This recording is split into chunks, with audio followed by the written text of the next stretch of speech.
Selamat pagi, semoga pagi ini pagi yang sukacita bersama dengan Tuhan. Tentu berterima kasih kepada Pastor Hengki, Ibu, Mas Evan, juga seluruh jemaat dan pengurus yang dikasih Tuhan. Saya bersyukur pagi ini sebelum kita mendengarkan firman Tuhan, saya ingin menyampaikan kabar baik. Kabar yang paling baik dari semua kabar baik. Apa itu?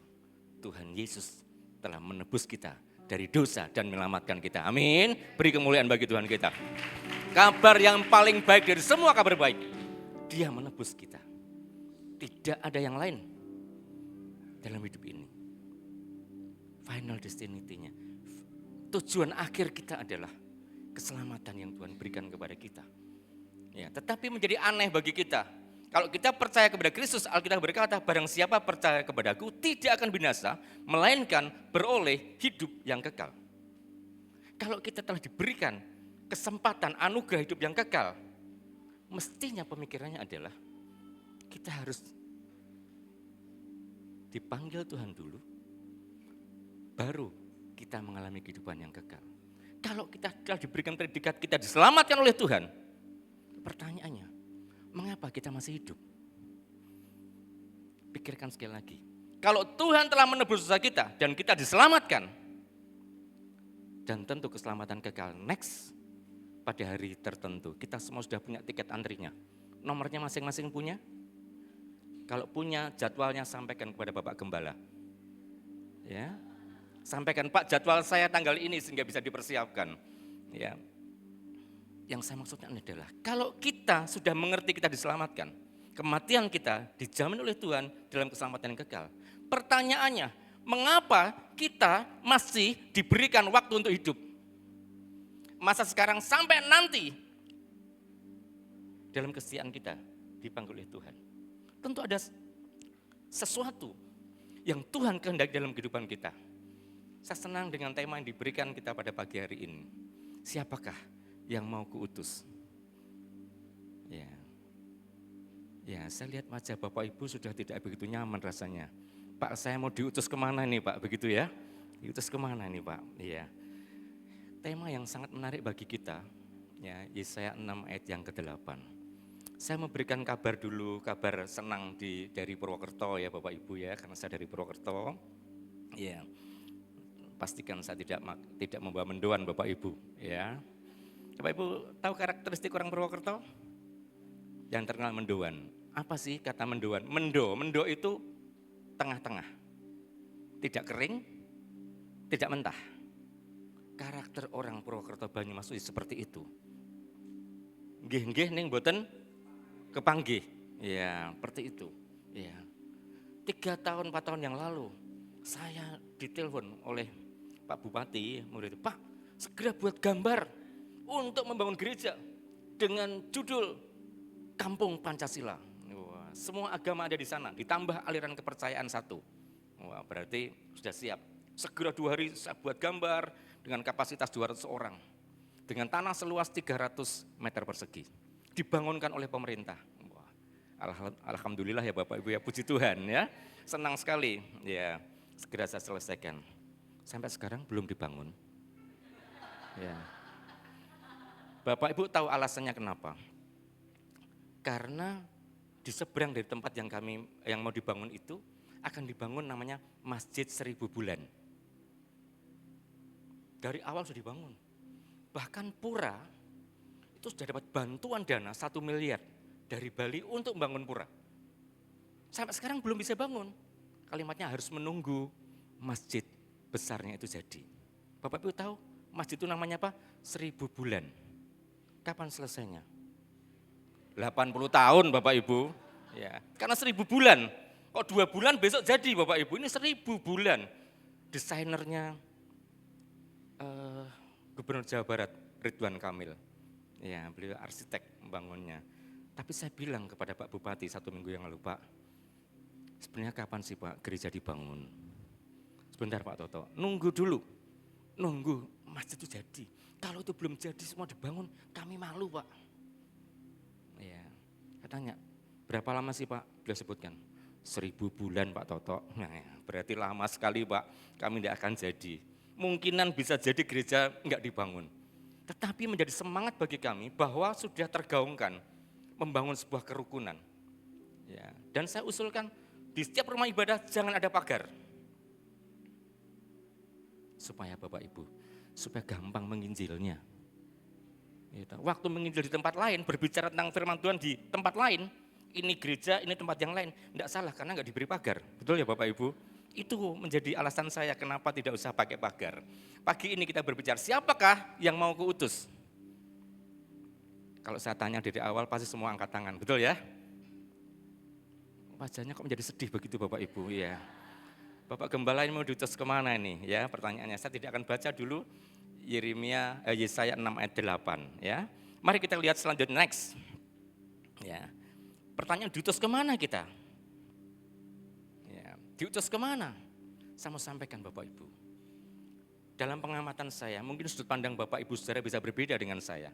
Tetapi saya melihat, dunia sekarang itu, satu ada dunia nyata. Yang kedua ada dunia yang tidak nyata. Yang tidak nyata itu juga dibagi dua. Dunia roh dan dunia maya. Ya. Ini menjadi PR Pastor Hengki, Bapak Gembala, ini mau diutus kemana ini sebenarnya kita ini? Ke dunia nyata atau ke dunia roh? Atau ke dunia maya? Yang ini semua ada di lingkungan kita. Dunia nyata yang kita alami sekarang ini. Saudara akan berpikir ekonomi, berpikir betapa perjuangannya luar biasa, hal-hal yang tidak mudah, konflik rumah tangga, konflik suami istri, konflik dengan anak, pendidikan anak, pekerjaan. Ya. Bapak Ibu Indonesia kekurangan pekerjaan enggak? Lapangan pekerjaan. Indonesia kekurangan lapangan pekerjaan tidak? Tidak Bapak Ibu. Yang kekurangannya itu siapa yang bayar itu persoalannya. Kita mau kerjakan apapun boleh, yang bayar siapa persoalannya. Ya. Tetapi itu menjadi PR bersama-sama bagi kita. Bagaimana kita bekerja dengan baik, kalau bisa bekerja sedikit, uangnya banyak. Setuju? Ya, tetapi itu jarang. Ya Bapak Ibu, ya. Setuju kita, tapi jarang. Kalau bisa ya, mereka-mereka yang sudah mahir, sudah smart worker ya, oke lah ya. Tapi itu tantangan bagi kita. Saya bacakan dulu dalam Roma, pasal 10 ayat 14. Tetapi bagaimana mereka dapat berseru kepadanya jika mereka tidak percaya kepada dia? Bagaimana mereka dapat percaya kepada dia jika mereka tidak mendengar tentang dia? Bagaimana mereka mendengar tentang dia jika tidak ada yang memberitakannya? Di lingkungan kami, jemaat, itu khusus jemaat di Purwokerto ya, di sini sih tidak. Kalau kumpul, itu ibu-ibu, bapak-bapak membicarakan kuliner. Sana makanannya enak. Pak ini di TikTok Pak makanannya enak.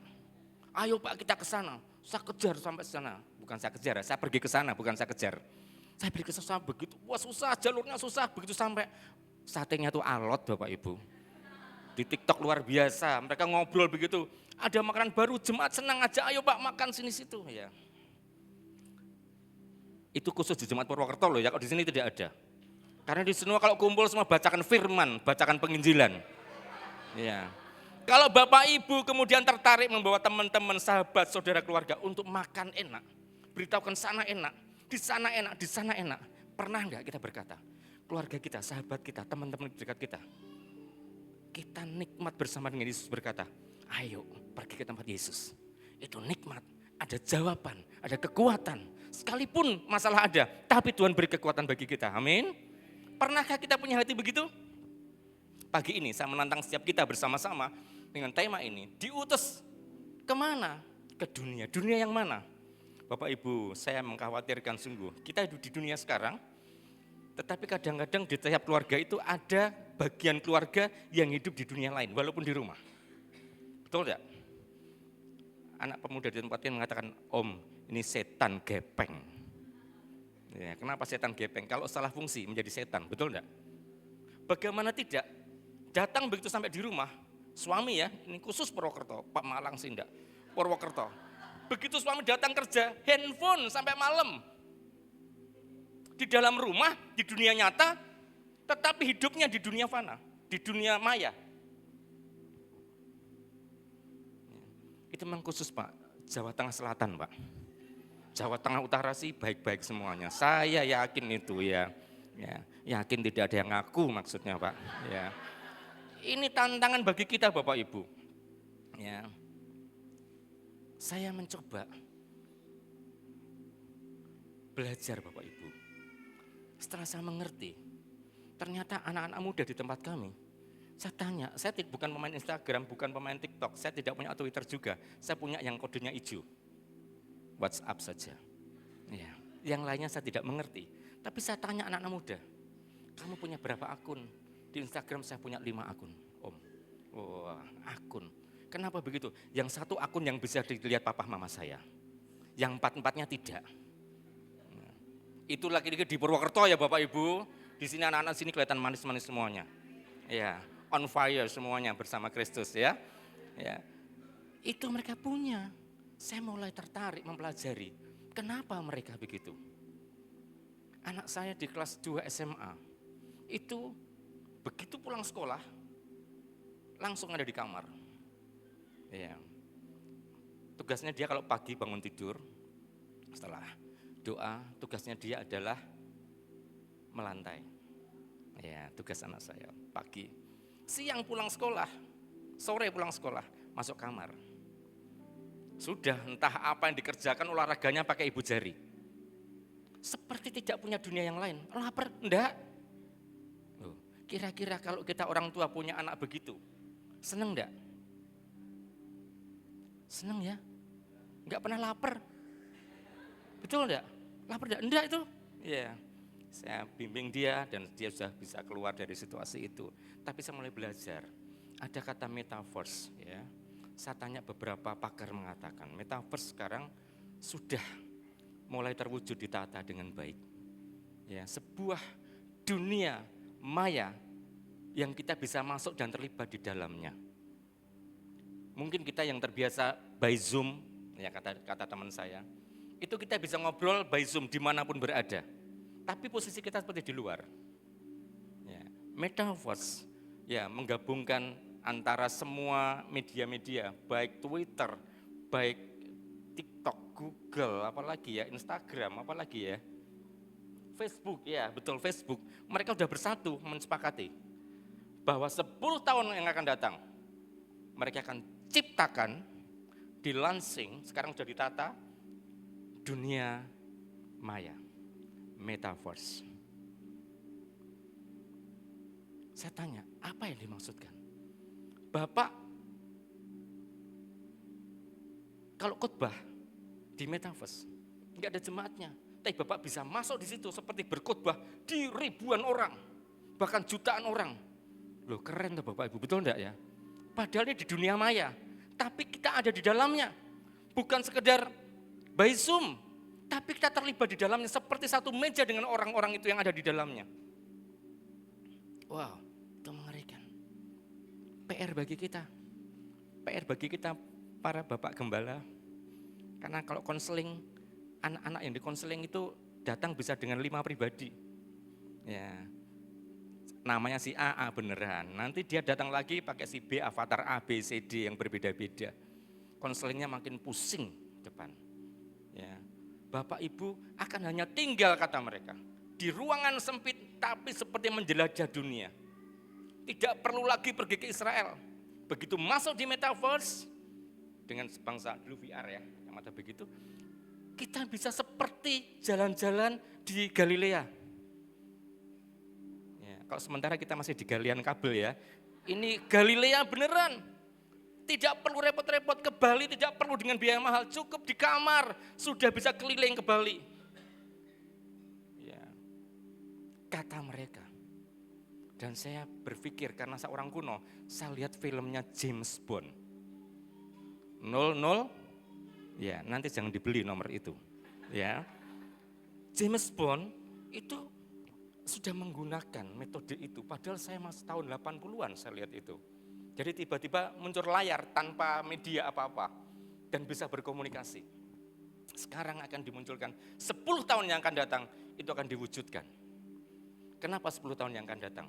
Karena sedang mengalami persoalan. Dalam dunia maya itu, metaverse, hukumnya bagaimana? Karena nggak ada hukum. Kalau ada pelanggaran, maaf dikatakan seakan di situ bisa membunuh orang, tapi nggak ada hukumnya. Seakan. Jadi kalau benci dengan si A, sama-sama di metaverse, dia bisa membunuh, walaupun tidak mati ya, tapi di dunia maya. Tahu saya khawatir, 10 tahun lagi gereja tidak menarik. Kita bisa hadir di KKR-nya Benny Hinn, Suset Hating, ibadahnya Pak Petrus Agung. Oh enggak bisa, beliau udah almarhum ya, enggak bisa. Jadi dimanapun kita bisa berada. Oh pengen ibadahnya Pastor Hengki, sudah kita di rumah tapi bisa ikut ibadah seperti kita di dalamnya. Ini tantangan bagi kita Bapak Ibu. Kalau gereja dan kita orang percaya tidak menyikapi, hati-hati. Itu bisa positif dan negatif. Maka saya berkata, dunia mana ini kita mau diutus? Mau diutus kemana? Dunia nyata? Ya kita bisa memberitakan Injil pada sesama. Tetapi di dunia maya, peluang memberitakan Injil juga jauh lebih dahsyat. Amin. Maka pakai generasi muda ini Mas, untuk masuk di dalamnya memberitakan Injil bagi semua orang lewat media-media yang ada. Ya, saya juga sekalipun kami kebanyakan orang-orang yang tidak intelek, tetapi saya mencoba membangun sisi itu. Maka Bapak Ibu, mari next kita lihat. Ya. Tadi dikatakan dalam firman Tuhan dalam kitab Roma dikatakan bahwa siapa yang diutus sebenarnya? Banyak orang yang tidak mau pergi. Ya. Banyak orang datang KKR. Ya. Kemarin mungkin anak-anak muda, kalau saya lihat dari foto-fotonya datang ke Tegal ya. Beliau apa kemarin? Iya, datang ke Tegal. Wah, semangatnya luar biasa. Saya melihat dari rekan di Sinode JKI kita yang mengunggah itu. Wah, ini masih teman-teman Pemalang, anak-anak muda ini. Wah, luar biasa. Pertanyaannya, setelah dari sana, apa yang kalian kerjakan? Itu yang jauh lebih penting. Terkadang kita ini egois Bapak Ibu. Kita menerima kemurahan Tuhan, jamahan Tuhan, kadang-kadang hanya untuk menyenangkan diri kita sendiri. Wah Tuhan terima kasih aku udah jamah, aku udah lega. Kau udah lega, untuk apa kelegaan itu? Untuk apa? Tadi saya katakan, waktu kita percaya kepada Yesus, kita diselamatkan. Tapi kenapa kita masih hidup? Karena Tuhan punya rancangan-rancangannya bagi setiap kita. Salah satunya ini, siapa yang mau kuutus? Kata Tuhan. Ya, ini ada 4 karakter, 4 golongan mensikapi tentang siapa yang aku utus. Yang pertama, kalimatnya kita berikan kebebasan kok. Siapakah yang mau aku utus? Ya, kita baca dulu Yeremia 6 ayat yang ke-8. Yesaya 6 ayat yang ke-8. Ya. Bisa salah seorang bisa membacakan bagi kita Yesaya 6 ayat yang ke-8. Oke, baik. Bisa dengan baik kita baca aja bersama-sama ya Bapak Ibu. Mari 1 2 3. Lalu aku mendengar suara Tuhan berkata, siapakah yang akan kuutus dan siapakah yang mau pergi untuk aku? Maka sahutku, ini aku, utuslah aku. Here am I, send me. Ini aku, utuslah aku, kata Yesaya. Dan pagi ini saya berhadapan dengan Yesaya semuanya. Amin. Mandoknya kok meragukan ini. Iya Bapak Ibu ya. Baik. Tetapi kita punya pilihan. Kita bisa seperti Yunus. Ini aku, tapi aku tidak mau. Pada waktu Tuhan mengutus Yunus pergi ke Niniwe, Yunus berkata, ini aku tapi aku tidak mau. Kita baca bersama-sama Yunus pasal 1 ayat yang ketiga. 1, 2, 3. Tetapi Yunus bersiap untuk melarikan diri ke Tarsis, jauh dari hadapan Tuhan. Ia pergi ke Yafo dan mendapat di sana sebuah kapal yang akan berangkat ke Tarsis. Ia membayar biaya perjalanannya. Lalu naik kapal itu untuk berlayar sama-sama dengan mereka ke Tarsis, jauh dari hadapan Tuhan. Pada waktu Yunus diutus pergi ke Niniwe, Yunus tidak pergi ke Niniwe, dia pergi ke Tarsis. Sekalipun dia punya banyak alasan, tapi membuktikan dalam konteks renungan ini aku, tapi aku tidak mau. Yunus tidak berkata, aku tidak mau Tuhan. Tapi membuktikan tindakannya, dia pergi menjauhi Tuhan. Padahal Tuhan panggil, Tuhan suruh. Pergi ke Niniwe. Kira-kira kalau kita sebagai pribadi seperti Yunus, dipanggil oleh Tuhan untuk diutus dengan tugas-tugas khusus. Seperti seorang duta besar yang dikirim ke satu negara, memberitakan kabar keselamatan, memberitakan kabar dosa supaya mereka diselamatkan. Kira-kira bangga tidak Bapak Ibu? Banggalah. Ya. Tiba-tiba Mas Lefran, Tuhan berbicara, hari ini berangkatlah ke Kenya. Udah deg-degan karena Kenya sedang rame-ramenya ini Mas ya. Konflik luar biasa. Ya. Atau Tuhan panggil, siapa di antara kita? Hei Bapak, usia Bapak kelihatan matang luar biasa. Sekarang pergilah ke Israel. Kira-kira berangkat enggak Bapak? Saya berangkat Pak. Tapi nunggu waktunya. Kalau rudal Iran sudah habis. Ya, mungkin kita menghadap begitu. Yunus seperti itu, Yunus punya alasan. Karena saya tidak membahas kitab Yunus, alasannya tidak perlu saya sampaikan. Tapi dia menjauh dari Tuhan. Ini aku, tapi aku tidak mau. Itu golongan pertama. Dan di golongan pertama, di gereja ini tidak ada. Amin. Semua, yes, here am I, send me. Ini aku Tuhan, utuslah aku. Kalau bisa sih ke mall ya Tuhan. Ke rumah makan yang enak ya Tuhan. Nah, enggak begitu Bapak Ibu. Ya. Bapak Ibu dan saudara kasih Tuhan, saya dengan cepat menyampaikan. Yunus tidak mau diutus, dipaksa, akhirnya dia dipaksa Tuhan. Memang tidak enak prosesnya. Saya bayangkan seandainya Yunus mau waktu itu, prosesnya tidak sepanjang itu. Ya, tidak sepanjang itu. Sekalipun itu menjadikan bagian 3 hari di perut ikan melambangkan kematian Yesus dan bangkit pada hari yang ketiga. Next yang kedua kita lihat bahwa apa sih golongan yang kedua? Ya. Ini aku, ya, aku pikir-pikir dulu. Siapa itu? Murid Yesus. Peristiwanya Yesus berkata, ikutlah aku. Karena Tuhan punya tujuan, jadi muridnya akan menjadi pemberita kabar sukacita di dalam Yesus Kristus. Tapi lihat kalimatnya, ya Bapak Ibu, kita baca bersama-sama. Ya. Lukas 9 ayat 59 sampai 62 ya. Ini bagian-bagian tertulis saja. 1, 2, 3. Lalu ia berkata kepada seorang lain, ikutlah aku. Tapi orang itu berkata, izinkanlah aku pergi dahulu menguburkan bapakku. Tapi Yesus berkata kepadanya, biarlah orang mati menguburkan orang mati. Tetapi engkau pergilah dan beritakanlah kerajaan Allah di mana-mana. Dan seorang lain lagi berkata, aku akan mengikuti engkau Tuhan. Tetapi izinkanlah aku pamitan dahulu dengan keluargaku. Saya menyimpulkan ini, pikir-pikir dulu. Kenapa? Terlalu banyak alasan. Terlalu banyak alasan. Disuruh memberitakan Injil itu alasannya terlalu banyak. Tapi memberitakan tentang rumah makan yang enak. Wow, pasti keren, betul enggak ya? Tempat wisata yang wow. Mungkin dari Guci ya ibu-ibu ya. Ya, Guci itu kecil ya. Ya, Guci kecil. Ya. Ada sesuatu yang harus kita pahami betul.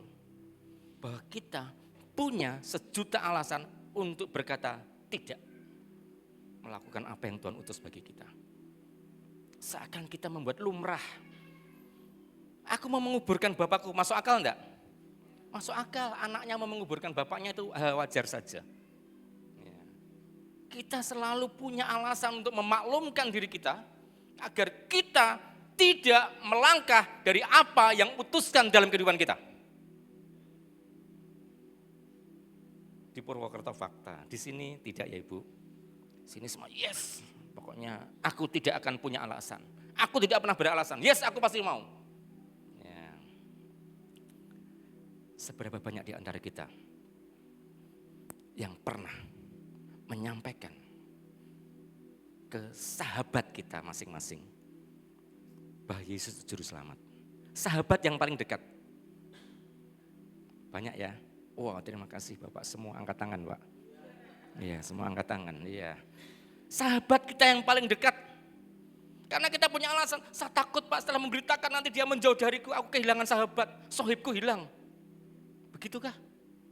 Kita terlalu punya banyak alasan.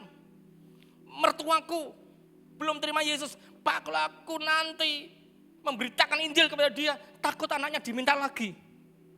Lagunya pulangkan saja aku pada ibuku dan bapakku ya. Bapak Ibu, kita perlu berbagai macam cara. Saya punya sahabat sekolah. Ya, saya sejak SMA, wah semangatnya berapi-api menginjil. Sahabat saya terbaik. Saya beritakan Injil kepada dia. Puji Tuhan Bapak Ibu, sampai sekarang belum terima Yesus. Tapi masih bersahabat dengan saya. Masih bersahabat dengan saya. Waktu main ke rumah saya, ada pelepasan orang kena kerasukan setan. Dia datang, ayo Mas Toto, tak pegangi. Orangnya dipegangi sama dia. Ya, akhirnya ditendang sama orang itu. Terus dia minggir, ya begitu. Tapi dia sampai sekarang menjadi sahabat baik saya. Beberapa petani di Gunung Kidul, saya tidak takut memberitakan. Tapi dengan cara-cara kita sendiri, dengan talenta kita ya Bapak Ibu ya, berbeda-beda. Jangan, kalau tidak punya karunia seperti siapa itu di Edis TV? Siapa pengikut Edis TV? Ya, saya pengikut karena seru-seru di situ ya. Seru-seru dan sama-sama ngawur kadang-kadang ya. Ya, itu talenta. Kalau kita tidak punya talenta seperti Saifuddin Ibrahim, jangan mencoba seperti beliau ya. Kita diberikan hikmat oleh Tuhan. Tapi ini kita hindari, jangan banyak beralasan. Ini aku, Tuhan utuslah aku. Tuhan bertanya siapakah yang akan aku utus, karena tidak ada yang aku utus. Yang ketiga, ya Bapak Ibu. Ini aku, ya, utuslah orang lain. Siapa itu? Musa. Mari kita baca bersama-sama. Ini yang paling menyenangkan dalam gereja. Amin. Jangan diaminkan Bapak Ibu, iya. Mari kita baca-baca bersama-sama. Keluaran 4:13, 1, 2, 3. Tetapi Musa berkata, ah Tuhan, utuslah kiranya siapa saja yang patut kau utus. Wah, menarik. Ya. Ini terkesan rendah hati. Utuslah dia. Karena Musa berkata, aku peta lidah, aku tidak bisa ngomong Tuhan. Aku tidak pandai bicara. Utuslah yang lain saja. Tuhan bilang, yang lain semua sudah, tinggal kamu yang belum. Enggak juga begitu ya. Ya, tetapi saya akan mengerti. Kita kadang-kadang berkata, ini aku Tuhan, utuslah dia. Nah, betul enggak? Begitu enggak? Kita cukup mendoakan, saya cukup sebagai pendoa Pak di rumah. Padahal diberi karunia, diberikan talenta, pandai berbicara. Maaf ya, kalau di Purwokerto ibu-ibu yang cukup bicaranya banyak. Artinya suku katanya itu loh, banyak sekali. Dan kosakatanya juga banyak. Ngapak-ngapaknya sini saya enggak tahu, ngapak-ngapak tidak ya Pak? Ngapak-ngapak juga kah? Gitu ya. Itu kalimatnya bisa banyak. Ibu-ibu di Purwokerto itu bapaknya bilang 1 kali, ibunya udah 12 kali. Mengikuti Tuhan Yesus, muridnya 12 karena katakannya udah 12 kali. Tapi bisa enggak karunia yang Tuhan berikan itu berkata, Tuhan ini karuniaku, banyak berbicara. Pakai mulutku, lidah bibirku untuk memberitakan kabar baik bagi semua orang. Bukan ini aku Tuhan, utuslah dia. Musa mengatakan begitu. Ini aku Tuhan di hadapanmu, tapi utuslah dia. Karena dia lebih layak, dia lebih bisa, aku tidak bisa. Padahal Musa memang peta lidah, tapi Tuhan mau pakai. Kita tahu, keterbatasan kita apapun, saat kita mau, Tuhan mengubahnya, memakai menjadi alat kemuliaan Tuhan. Amin. Sebisa mungkin. Di Sidarja Bapak Ibu, mungkin ada yang wilayah sana, di sana banyak anak-anak Tuhan yang mereka tidak bergereja, tapi mereka memberitakan Injil. Ya. Seorang bapak mendekati saya, sambil nangis, Pak Toto saya sedih. Di desa, dia mulai, Pak Toto saya sedih sambil meneteskan air mata. Biasanya kalau sedih itu apa Bapak Ibu? Kira-kira, terus nangis sedih kira-kira apa gambaran kita? Sedihnya kenapa? Bisa tidak punya uang, betul enggak? Bisa konflik rumah tangga, betul ya? Bisa ditinggal anaknya pergi, anaknya jalan-jalan, bapaknya enggak diajak, gitu kan sering. Ya. Tapi ternyata sedihnya Pak, saya itu buta huruf. Saya itu sudah setua ini, mungkin usianya 64, 63. Sedihnya saya, kenapa saya baru kenal Tuhan sekarang? Saya memberitakan Injil dalam keadaan saya buta huruf. Coba dulu saya mau sekolah. Dan sejak masih anak-anak, dia bilang masih anak-anak saya sudah kenal Yesus. Saya mungkin sudah memberitakan Injil kemana-mana Pak. Ini hanya memberitakan Injil ke teman-teman saya, tetangga-tetangga saya. Saya tanya, ada yang dimenangkan Pak? Banyak. Orang buta huruf, sudah usianya masih muda tadi sebutnya 14 tahun ya, tambah 50. Itu memberitakan Injil loh. Ya, memberitakan Injil. Dia menangis karena sedih kenapa dia tidak bisa membaca dengan baik. Dia bayangkan, seandainya saya bisa baca, saya mungkin telah banyak memberitakan Injil. Hati saya Bapak Ibu biasa nakal. Kalau Bapak bisa baca, mungkin bacaannya bukan Injil, koran. Ya, belum tentu. Justru karena keterbatasan Tuhan pakai sebagai alat kemuliaan Tuhan. Amin. Kita tidak berkata aku tidak bisa, aku tidak mampu. Bukan. Tuhan dalam kelemahanku, pakailah aku untuk sebagai alat kemuliaan. Ya, itu yang Tuhan mau pakai. Tapi lihatlah Musa mengatakan pakai orang lain. Ya. Yang terakhir Bapak Ibu. Ya. Bapak Ibu boleh ambil nafas panjang. Karena kalimat saya sudah mengatakan wow, luar biasa. Pak, khotbahnya yang lebih singkat lagi ada. Ada, saya punya banyak yang lebih singkat Bapak Ibu. Ya, baik, mari kita baca bersama-sama. Siapakah yang mau kuutus? Ini aku. Bagian yang dikatakan 1, 2, 3. Lalu aku mendengar suara Tuhan berkata, siapakah yang akan kuutus dan siapakah yang mau pergi untuk aku? Maka sautku, inilah aku, utuslah aku.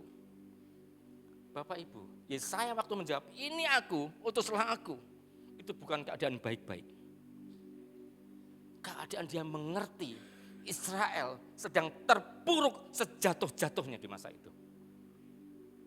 Sesulit-sulitnya, sedang sulit-sulitnya. Bapak Ibu pernah baca enggak? Negara Eritrea. Saya pernah sebutkan, saya lupa. Eritrea, pernah dengar nama negara Eritrea? Sudah pernah dengar belum Bapak Ibu? Negara Eritrea. Sudah Pak, barusan. Ya, negara Eritrea itu di Timur Tengah, penduduknya sedikit, sudah diembargo oleh Amerika. Penganiayaan orang Kristen sangat-sangat luar biasa. Ya, saya dapat kisahnya dari Open Doors, dulu namanya Open Doors ya, sekarang South. Ya, dia menceritakan di Eritrea orang-orang Kristen itu ditangkapi, masukkan ke kontainer, ya, bukan untuk diekspor, dibiarkan di situ. Hanya diberi lubang kecil di pojok supaya masih bisa bernafas. Mereka bergantian untuk bernafas menghirup udara. Mereka boleh ketuk pintu asal mereka meninggalkan Yesus. Itu kalimatnya. Tapi mereka tetap setia pada Tuhan. Saya bisa bayangkan mereka tidak boleh keluar dalam satu ruangan yang sempit. Ya, hanya dibuka pada waktu mereka diberi makan. Dan itu terbatas. Ada yang mau pergi ke Eritrea Bapak Ibu? Tadi wajahnya sedih, sekarang kok kelihatan sukacita sekali gitu ya. Karena akan berkata, ini aku Tuhan, utuskah sebelahku. Utuslah dia Tuhan, begitu kan? Iya, kita mengerti, ini Tuhan panggil kita. Eritrea, negara yang begitu luar biasa, penderitaan bagi orang Kristen. Di embargo sudah tidak berdampak karena negeri itu miskin. Ya. Hidup sehari di situ. Baik buang yang besar-besar maupun yang kecil ada di situ.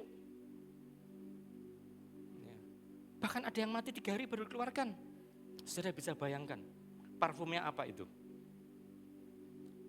Itu parfumnya itu menggunakan pengikatnya itu nilam, minyak nilam.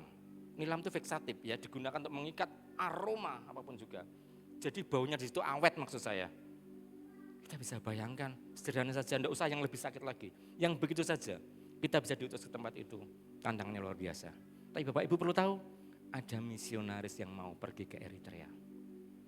Tetap memberitakan Injil dengan caranya. Tuhan tolong, Tuhan tetap tolong. Maka Yesaya ini waktu berkata, ini aku, utuslah aku. Israel dalam keadaan tidak baik-baik saja. Ya. Mas, nanti sore saya masih khotbah di sini ya. Iya, nanti sore saya ingin menyampaikan apa sih kondisi tidak baik-baik. Dalam Yesaya pasal 6 ayat 8 ini.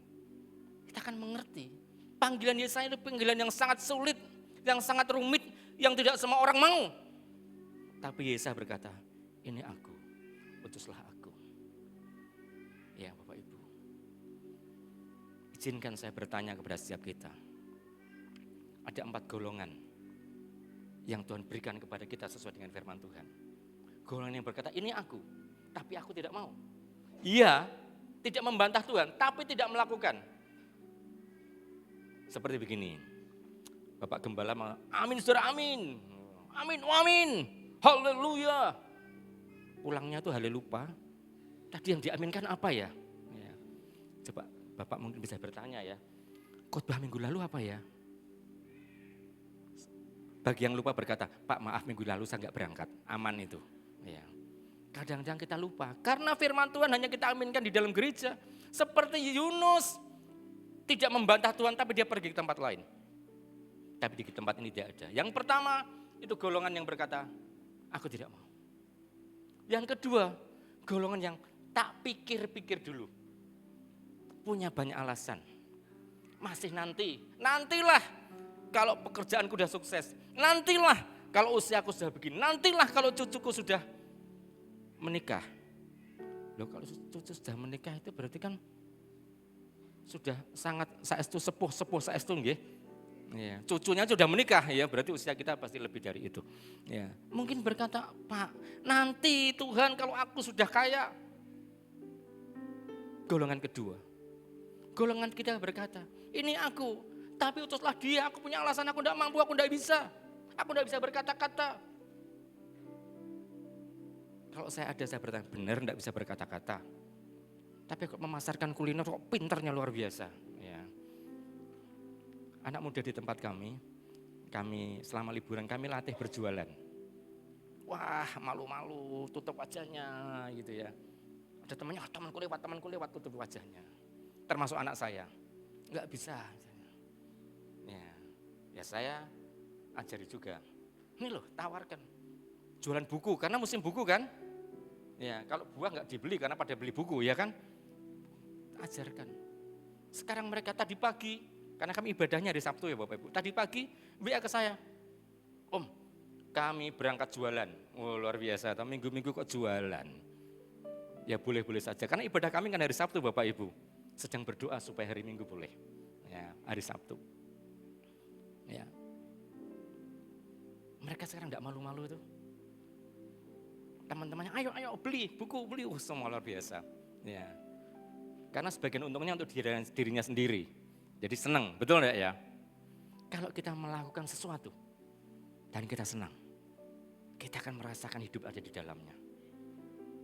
Kalau melayani Tuhan, hati kita di dalamnya dengan senang hati, kita akan menikmati pelayanan itu. Sungguh Bapak Ibu. Ya. Tadi yang ketiga, ini aku utuslah dia. Karena kita merasa tidak mampu. Karena kita belum pernah mencoba masalahnya. Kita dengan ketakutan untuk memberitakan Injil, untuk diutus Tuhan.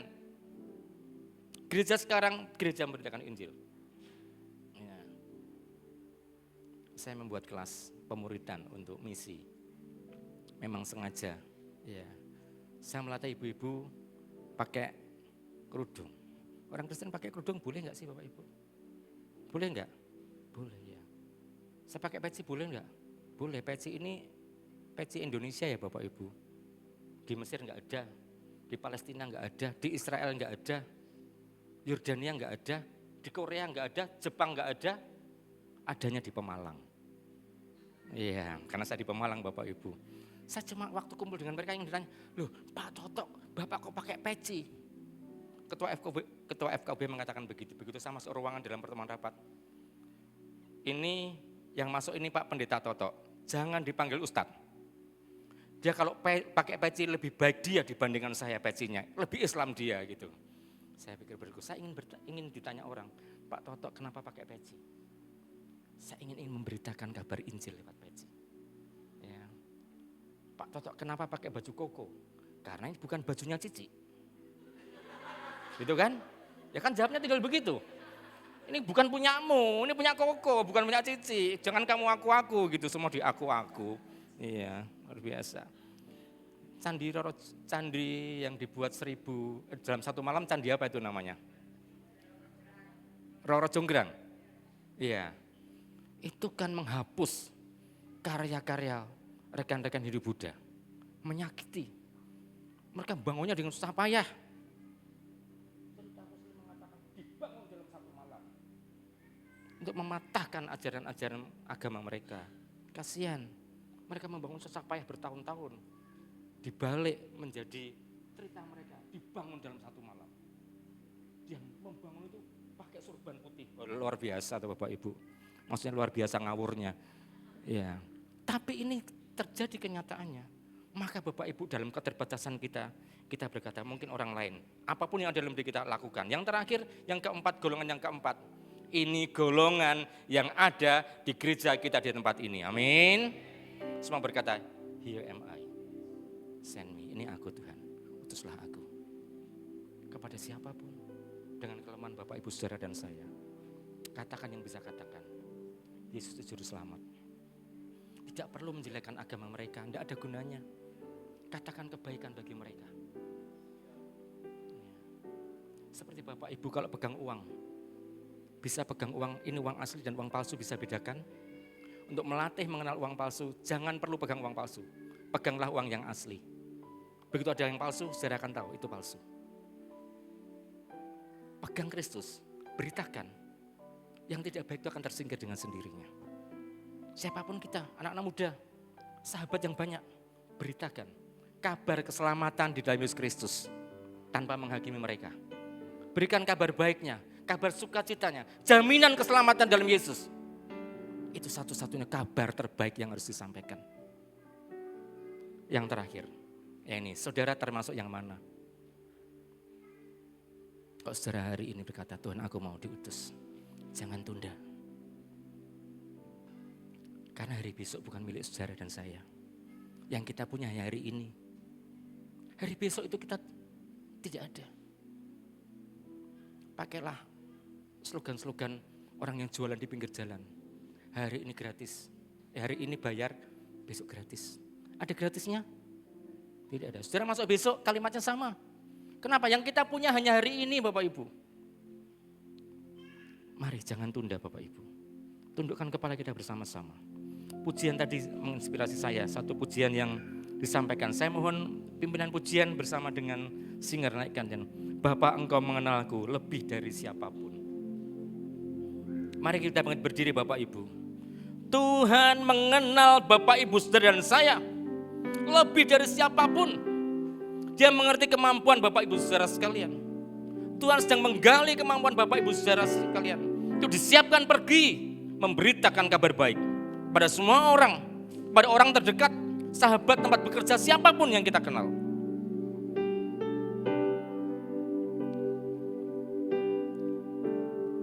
Mari silakan. Bapa, Dia mengenal setiap kita.